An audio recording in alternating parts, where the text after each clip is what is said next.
I'm on the phone right now on the Zoom app, if you want to get technical, with Lisa Marie Varon right now. You are a former women's champion, you are a former knockouts champion, and now you're a grown-ass woman. Grown-ass woman. Grown-ass old woman. Yes, how are you doing today? I'm doing awesome. Thank you so much. Thank you for having me on the show. I've been on your show before. Not yours particular. Was I? Or was it was it radio? That was Kevin. Back then? You know him. It was Kevin? Yeah, you know him from Chicago. Yes. Oh, great guy. Sat in great a few guy. Times. Okay, he's awesome. Wizard World. So you have GAW TV, Grown Ass Women. It's a new project. You've been on for 4 weeks now. You're working with SoCal Val, Mickie James on it. Yeah, it's my besties. Mickie James was talking about this a couple years ago with Alicia Fox, and then SoCal Val and I wanted to do something too, and then I was talking to ODB. We wanted to do something back in the day, and all of a sudden, SoCal Val was talking to Mickie about doing something like this, and they're like, we need a third person, Lisa. So my name came up, and I was like, this is perfect. We've been wanting to do this for a long time. But Mickie came up with the name GAW. So it's fitting, very fitting, because we've been in the industry. Mickie's still in the industry, and we are grown up women now that we're adulting right now. So it's kind of, which sucks. I don't like adulting, but we're having fun. The show is like, you can be a speck on the wall, just, fly on the wall, just listening to us, babble and talk about stuff. And we're very fan interactive. So fans can ask questions. We're live on the YouTube. When we go live, we're on the Chit Chat YouTube page. So it's very time consuming. And thank God, like I said before, this technology stuff, it took me forever to get a hold of you on this thing. And SoCal Val is the genius. She doesn't claim to be, but she's the one that figured all this stuff out. So, yeah. Yeah, I mean, I think it's pretty interesting because, you can look at working together in WWE and TNA, like you can see those easy connections, but then you guys are at different points in your careers, and like Val has this whole like social media branding and, identity. So it seems like an obvious like next step for her to kind of bring it over into wrestling where she can contribute in that way. And then you all have your personal stories and experience from the business. So it's a good like combination, just because SoCal Val is very social media savvy. She's doing photo shoots almost every day. And, Mickie and I, we don't like to put makeup on. We don't like to do our hair, and, Mickie's a mom now, and I'm out of the business and trying to, find, doing a normal job. And now this came up, and it's a new passion of mine. So, if we're having fun just chit chatting on the phone. We get to keep in contact with all of our friends. Do you know what I mean? And It's not just a wrestling. It's not just specifically about wrestling. Of course, that's going to be sprinkled in because that's our connection. But it's basically about, normal life, relationships. We're not shrinks or anything like that, but just our own personal experiences, and trying to get other people involved, and like the fans, and so it's fun. We're having fun so far. So when you guys, like you mentioned, you tried to get together on a few different ideas with different people, like did this one kind of come together as like a happy accident because we're in a quarantine now, and you actually have the time to do it now, and or was it like, is there a plan, like is there an outline for each week you sit down like, hey, here's what we want to go over, or is it just kind of like, let's get together and give some people some entertainment? Well, we do have like questions of the week, that kind of thing from the fans. We did start a Patreon page, so we take questions from that and then answer it and do a shout out to all the Patreon members and stuff like that. So it's how it came. We decided, like, Al and Mickie were talking about it for a few weeks, and then when they started talking to me, I was like, yeah, count me in. And then we started planning it, and then so what we do is we just do a phone call. We're on Voxer. We're very old school, so we're, I think, the last Mohicans that use that walkie-talkie Voxer. So, and we talk every day. I wake up, because I'm on the West Coast, and they're, when I wake up, it's 3 o'clock in the afternoon, Val's time, and then Mickie James up early because of, she has a baby and her husband. And, by the time I wake up, I have like 52 boxes that I have to catch up with. And then they'll throw out ideas. Hey, I was just thinking last night, we should do this. Oh, we should do that. And we'll just throw out ideas and jot it down on paper. And an hour before we go live, when we start pre-recording our show, we just go down and outline, hey, let's try to hit this, let's hit this. We have fan art that, Frank made, let's do a shout out to him, that kind of thing, So, but it's never as planned, because you get 3 chicks talking, it's going to go, on tangents. So we're not upset if it goes, if we don't hit everything. Do you know what I mean? Yeah. So we just have good material. It ends up being just very organic, and we don't want to really be an hour show. We try to keep it under 45 minutes because, wrestling fans and myself with the ADHD, the attention span to have somebody's attention on an interview or anything like that, it's very difficult. You know what I mean? Yeah. Mickey's son ran in like a couple weeks ago, so that was kind of cool. And, you had your own run-in this week, which was very funny. Like, you just came in. Oh yeah. I was like, where's Lisa? Boom. Yeah. Yes. We planned that, and that was really fun. And we didn't know when MVP and Shelton were going to come in to do the run-in. We had our rooms with the joining door open, so they can kind of hear what we're talking about, and then they just ran in. So that was very organic too. You know what I mean? And we didn't have that planned at all, except me just running in on Mickie. And then Shelton and V were like, do you want to do it? Just come in and just say something. And we didn't know what we were going to say, so it was beautiful, It was very organic.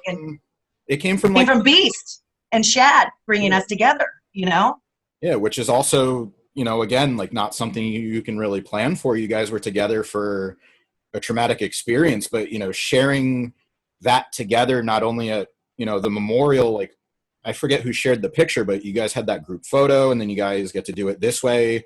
You don't have a certain time you need to hit. Like, you can just have that and share it that way. And it was, it's a touching tribute.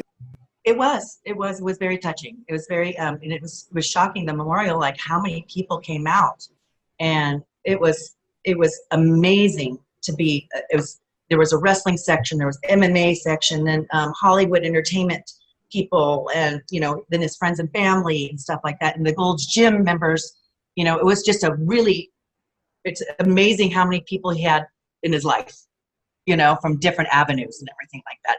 It was so beautiful and amazing. And I know Shelton spoke at the funeral and memorial, and he, that's why he said, I got to go, because he had to go over what he was saying. He was super nervous, it was really good. Everybody just spoke from the heart instead of reading, you know what I mean? Like a promo. Yeah, and I mean, you hear it over the years about, how so-and-so was a nice person, and, but it's like, with him, it's like, even people that never even met him, like, he would just, one of our writers, Dominic, like, he sent him he sent him the table read for his show. And it was just something like that, like, hey, I know you're interested, take a look at what I'm working on. And it wasn't wrestling related. It was just like, he was a good guy. Like, yeah. And he, like, when he walked in a room, that he's there. He's such a positive guy, and a lot of energy, those aura, like, just like people just gravitate to him. So I'm not surprised that he met so many nice people. You know what I mean? Mm-hmm. And yeah, he touched a lot of lives, I'm telling you, especially after that funeral. You're just like, whoa, it says a lot when people fly out to come, Yeah. Yeah, it really puts things in perspective. Right. And we all just were just saying, we got to stick together and not just call once in a while, or at Comic-Cons when we see each other, just like hang out and then that's it. You know what I mean? Because we get caught up in our normal life outside, and we forget about our friends and family. You know what I mean? Yeah. So have there been any other production changes that you've had to face with putting this show together? Like, obviously just trying to get this call together, you and I had problems. Are there any, more Oh my challenges God. because of the time zones and The like time that? zones, yeah, because when we start filming, it's 11 o'clock at p.m. SoCal Val, and 2 hours ahead in Mickie, and then I'm West Coast, so we're all in different time zones. But SoCal Val, she just doesn't shut off. She, is one of those people that, when she's done with the show, she'll box like, that was so awesome. I had this as an idea. It's just so wound up, that kind of thing. So she's just a night owl. But finding out the back layout, like with the GAW thing in the corner, we were sponsored by Death Wish Coffee, and I did his podcast, Fueled by Death, and he was an expert. He taught himself all this stuff, and it was his production when he showed me all of his machines and stuff like that for his podcast. And I was like, he goes, if you need any help, please reach out to me. I would love to help you guys out to get the layout. So he's just a phone call away, and he's a wrestling fan. So he was like, anything I can do to help, I'm here. So he helped a lot, and we have a lot of people that help with the graphics. The fans help a lot with the graphics, Yeah. So it's the glitches. It'll get better and better. That having this, it's a learning process, right? To find out what works and what doesn't. I'm doing it myself now too, because part of the, I don't want to say appeal, but going to like a Comic-Con or like doing a media scrum, like you were getting right in there and you can, shoot it, go home and, do all the edits. But right now, like it's kind of learning on the fly. Like I'm seeing what works. Like you can see it, but like I have a virtual background because I noticed when you moved close to the screen that it looked like, I was like, was that a fake background? Okay. Yeah. It's my spare bedroom. So is it? Wants to see, like, it's my spare bedroom and then all of my like wrestling toys on a shelf behind me. Is there wrestling toys? Yeah. No, like this is just a green screen. Oh, okay. Oh, I think that's more interesting to see your actual spare bedroom with wrestling toys. Yeah. It's your real you. Like, this is my real background. You know what I mean? Yeah. So yeah. And I forgot to clean up after myself that back here. And then I don't like, see up here, the papers on the refrigerator. It's a pet peeve of mine. I forgot to take that down. Yeah. See there, that's better. I think that's better. No? And my baby's packing. I think it looks more professional the other way, don't you? Yeah. I want to keep it professional. Okay. Oh my gosh. I want to get into a little bit of wrestling talk because you're in your post-retirement life. You had a going away tour. You had your final match was against Melina for Masters of the Ring Entertainment. Yes. I kind of thought this was interesting if it's correct. You guys only ever had 2 singles matches with each other. Is that right? Yeah. One was on the indie scene, and the other one was with WWE, and she broke her ankle. So we didn't even complete the match. I didn't plan on my last match to be that night. I'll be honest with you, because the promoter was like, why didn't you tell me it was your last match? I would have promoted it like that. And I said, I decided 30 minutes before going out for how nervous I get before matches, be almost turning 50 and being a main event of a wrestling show. And it was not just a female wrestling show, it's with male. I was like, we have to turn it up. I mean, we have to do some dangerous stuff. We can't just do a ha-ha gaga a match, so. And I was so like nervous. And Melina was like, she's putting makeup on. And I was like, hey, don't forget, like, let's try to, maybe we should do this, and she's like, she goes, do you have black eyeliner? And I'm like, Melina, do you got the match? Like, it's not choreographed. But I was like, do you have the main spots, that kind of thing, the, holy shit moments, that kind of thing. And I was like, for how much I was so nervous, I was about to puke. This is me every time, though. I pace, I sweat, sweaty hands, nervous belly, and I was just like, oh my God. I'm exhausted before going out to the match. And I was like, you know what? I'm main eventing. Melina and I were main eventing. I'm getting the championship belt, and it's from a female promoter, Bambi Weevil, and I can't go higher than this. I think, you know what? I told the referee out there, can I have the mic? Took the mic, and I said, thank you guys for all coming to my last match. And it was like, yeah. And I decided there, and I felt good about it. I wasn't sad or anything like that. You just, your body, the nervousness, like, the nervousness comes from, I'm older and I don't want people to see any weakness in my performance. I still want to work just as hard, good as I was back in the day. You know what I mean? And I don't want like, oh, remember she used to do this. Oh, she's, a little slower in the ring, that kind of stuff. I didn't want that. And, I wanted to go out, you still got it. You know what I mean? That kind of thing. So that was an easy decision. And my body, I'm going to be honest with you, it hurts. Like, when you're not working every single weekend wrestling, your body gets used to taking all those bumps and bruises. It's almost ready to take a hit from a car. But when you get out of wrestling, not working as much, your body tends to start relaxing, and it doesn't know how to protect itself when you go back in the ring. So the soreness is, it's horrible. It's worse than working every single weekend. You just get through it. You know what I mean? And when I came home, I was just like, I can't, my neck, I need to go to the chiropractor. I need to go get not a massage, like a relaxing massage, but just to get the knots out and stuff like that.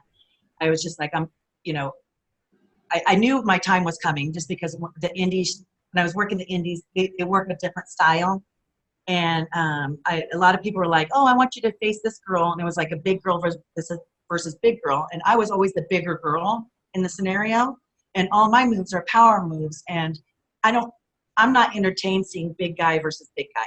I'll be honest with you. I like to see us, David and Goliath. I like to see the flyer and then the base person. And I'm usually the base. And I was fighting girls that I was like, the widow's peak was impossible. I was just like, that's all I got. I got my widow's peak. People want to see the widow's peak. And if I don't give that, it's a lousy match. You know what I mean? And so I was like, and the style it's really fast. I'm very old school where less is more. And it's not boom, boom, boom, boom, boom, boom, boom, boom, boom, boom. Fast, and you can't absorb what you just done, and you sell a move that's really important. And most of my wrestling is facial expression, body language, and like stalking and being, like my psychotic character, like, and then people are like, oh, you get into the character. It was not just about just the moves, So I was like, this is different. This has changed so much, God, imagine like the old school people, like when they saw us wrestle, it's changed so much, right? Yeah. Gosh. You're a few months removed from it, but I mean, has your perspective changed, or are you is your body healing any differently that now that you're not even wrestling once a weekend, like you I know. don't And you know wrestle what? at all, so like this quarantine, like you're just used to being sitting down all day and watching TV, and I am working at a restaurant, it's a Buca de Beppo, not a career choice, I'll be honest, but the plates are, it's family style. Have you been there before?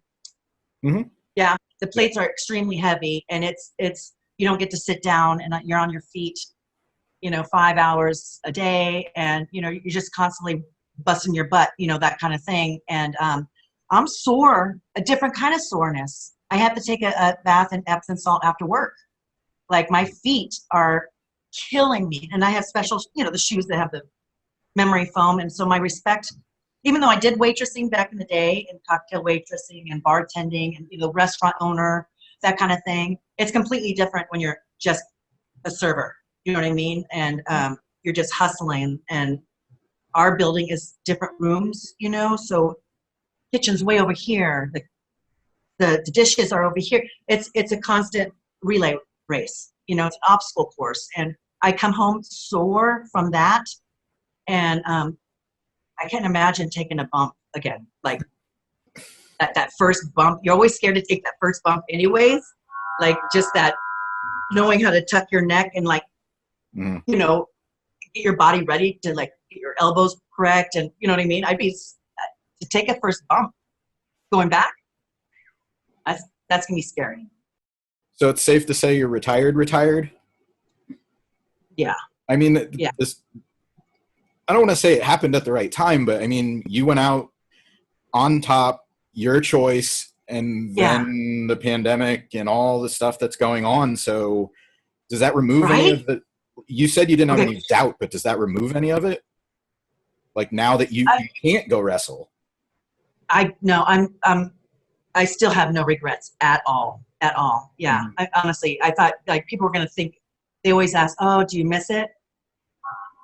No, you know, no, getting in there and hurting and the entertainment factor you do miss and stuff like that. But I get that out of Comic Cons. You know how a big geek I am. I love my animes, my Comic Cons and my Wizard Worlds and all that kind of stuff. So, I get to get the taste of from the fans coming up and then reliving, like, remember this match then, this kind of thing, and then getting excited about it. So you get your taste right there, your dose.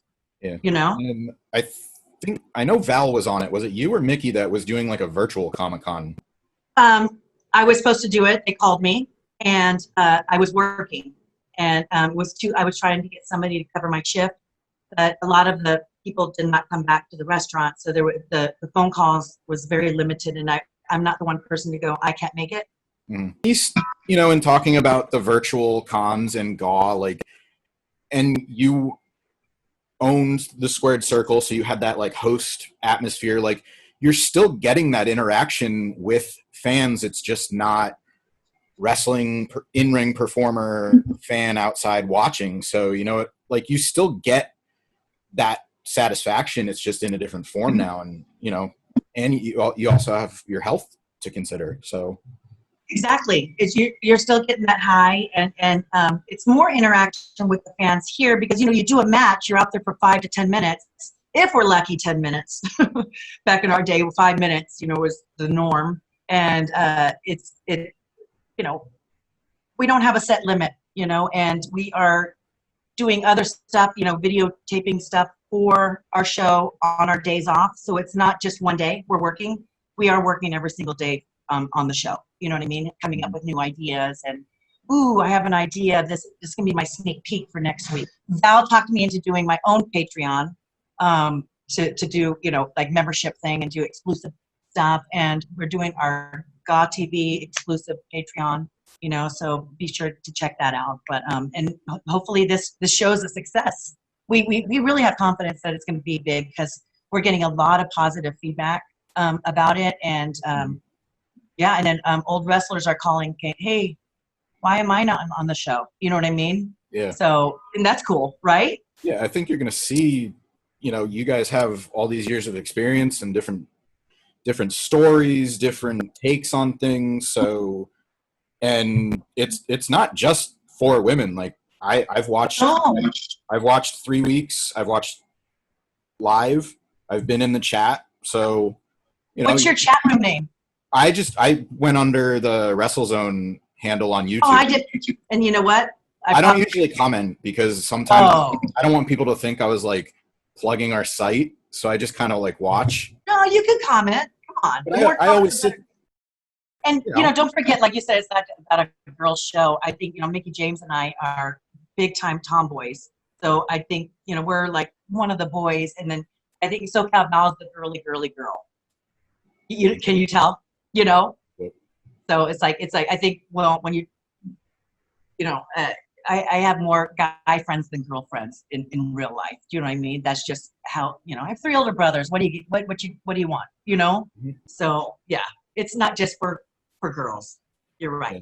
No, I grew up the same way. I had more girlfriends than guy friends, and now I have daughters. So, oh gosh, I don't have kids, but growing up with 3 older brothers, I think I'd be super strict if I had a girl, or way too cool of a mom where she would take advantage, because I'm the cool auntie where my nieces and nephews tell me too much information. And to know what's going on today, I'm just like, oh, I can barely take care of myself. I have 2 dogs that require a lot of attention. Oh my God, God bless you. How many girls do you have? 3. 3. Yep. My gosh. College, no wrestling. They're kind of on the hook when they see me watching wrestling. They have their favorites already. They call Charlotte the Queen. They're like, oh, is the Queen on TV right now? Or Taya Valkyrie, they saw a couple times she was doing the more multicolored, like the street art ring gear. Yeah. So they were like, oh, yeah, I like her.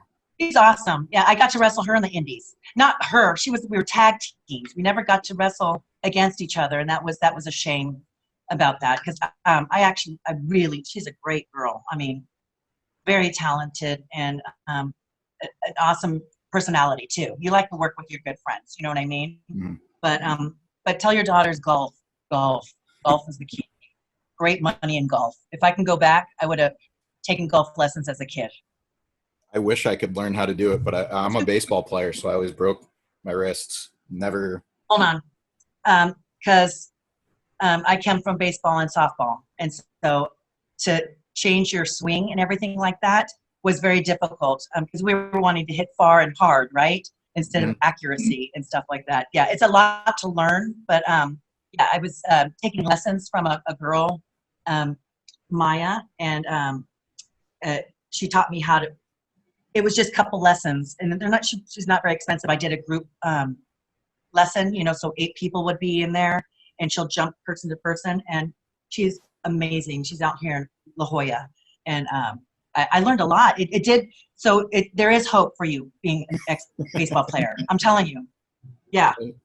But it's frustrating. You get frustrated easily, especially when you're an athlete, and when you watch golf on TV, you're like, oh, that's such an easy sport. You just swing a club, and then to start playing, all my brothers play golf, and my dad does too. And when you don't get something really quick, you're upset. You know what I mean? Like, oh, and it's a super hard sport. And but I got hooked on it. I love it. It's so much fun. And to go outside in the outdoors, have a couple beers or cocktails with your family. It's a bonding experience too.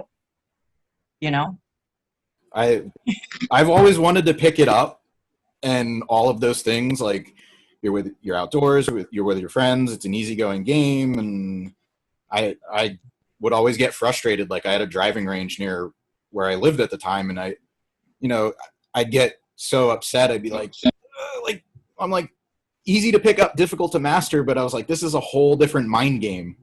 It is. And how old are you, if you don't mind me asking? 35. You're young. I started in my 40s to golf. My late 40s after wrestling. Not after retirement, but after, like a couple years ago. Honestly, I started to golf, and it's not too late, honestly. But it's a sport you have to keep on going and going and going, because if you take, like, this quarantine, if I went to the driving range, I'd probably leave upset. Yeah. Because losing all that technique and stuff like that. But yeah. Wow, we went from wrestling, our show, to golf. So I wanted to ask, at the beginning of all of this, people were worried, like, we're not going to have wrestling. Like, what are we going to do? Like, very minor complaint in the grand scheme of things. But I've been asking all the people I talk to for match recommendations, a watch list of sorts. So I wanted to ask you if there's any specific matches from your career that, you really think highlight who you are as a wrestler, or if there's any matches, recently, since you've had more time to watch as a fan, if you would recommend anything that comes to mind. Like what my matches, like what kind of like highlights what I was as a wrestler? Yeah, like if you could pick a WWE match or a TNA match, like just something that, oh my goodness, is a career favorite. Yeah, when Jazz, Trish, and I had a triple threat, and then also Molly Holly and I. Oh my God, I had so many great opponents. I hate singling them out. And like Gail Kim and I had. Oh, this is so hard, but our mindset. There's certain ones of us, like Mickie and ODB, and like we put everything out there, like how we wrestle. If something wrong goes, something bad happens, the show must go on. And if you actually punch me in the face, it's okay. I know you meant it as an accident. We're tough chicks. And we put our heart and soul 100% in every single match. Even if it was just the bra and panty matches we had, we still were like, okay, we have to wear that. But you know what? Let's do this spot to make everybody go, holy crap. You know what I mean? But we were all, gosh, the match. Jazz, Trish, and I think when we had that triple threat with Stevie Richards on my side. Wow, we worked so hard on that match, and Finley helped us so much, and all the timing on that was perfect. And we were 3 different style wrestlers, you know, but I think we showcased like a lot of our talent in that match. It's one of my favorites to watch, you know. Yeah, I don't watch myself. I'll be honest with you. Talking about. I just can't remember what show it was on because it was one of the WrestleManias. Was it? It was 24. Oh, no. No, was it? No, it was way well, because before. 20 19? was the hair versus hair match. Yeah. Yeah. Oh, yeah. It was 19. Okay. Oh my gosh, don't ask me. But it's hard for me. Like, you can ask any. I don't like to watch myself. I'm too critical, and I don't like any match I watch. You know, I'm just like, oh, I was supposed to do this. Oh, that body slam. Oh my, I did tuck her head. You know, I just we're so critical on everything we do, but we're not perfect out there. I gotta remember that we're human, and we can and we're doing it live. We get one chance to do it. We don't have retakes or anything like that. But I'm still unforgiving when I watch myself. It's very difficult to be happy with a match. 100%. I would say, honestly, hands down, that's my favorite WrestleMania for many reasons. But it's underrated, and I think like there's really not a bad match on that card. Like top to bottom, you have Matt Hardy and Rey Mysterio opening. Like that was early when Matt was doing the V1 stuff. Yeah, and your triple threat match was awesome. The team angle, that triple threat match, that was who was it? Los Guerreros, team angle, and Benoit. Oh my God, yeah. Benoit and Rhino. Yeah, my God. And then every single match. And to think about, like, when I do these interviews too, Bill, is like when you mention all these people, I can't believe I work with this high of a caliber talent, this roster. You know what I mean? I'm like, wow, I got to work with this guy. I got to work with this guy. You know, I can't help to fangirl out too. You know what I mean? You can't help it. You know, you're just like, oh my, when every time Undertaker would go out there, or Stone Cold Steve Austin, I'd be just glued to the TV. Just, they don't have to do much, and they get that reaction of standing out of the seat. Well, I think part of the reason you stay in it so long, and part of the reason you enjoy it, is because you have to approach it as still being a fan. Like you hear so often, like, be professional, or what's on your bump card, and but I think you have to be a fan. Like, you can't just go in and be like, well, wrestling's my job, because it's transparent. You're going to see the people that they're just doing it for a career. But I think if you approach it as a fan, you're going to enjoy it more. I think so too, and I don't think you can look at it just as a job, because this lifestyle of a wrestler is 24/7, 7 days a week. It's not just a 9-to-5 job. So when you get home, you're like, I need to get to the gym. I need to go tan. I need, if you need to go see the car, you're constantly thinking about the upcoming, like, Thursday when you travel. Like, I have to do laundry. I have to work on my gear. I got to wash my gear and make sure it's, that everything is set, and you're already prepared. When you get home, you'll rest. That day when you land, you're zonked. You just go to sleep and stuff like that. But the next day you wake up, I got to do this. I got to do this. I got to do this, because I leave in a couple days, and it's a constant. It's a 24/7 job. You cannot do this and go, I just want to do it, Saturdays. You know what I mean? Yeah. We can catch you each week, Grown Ass Women. It's GAW TV on YouTube and Instagram, and then it's the THE GAW TV on Facebook and Twitter. And don't forget to check out our Patreon too, you guys. There'll be some risque stuff in there. Thank you for having me, Bill. All right. Thanks very much for your time. I had a lot of fun.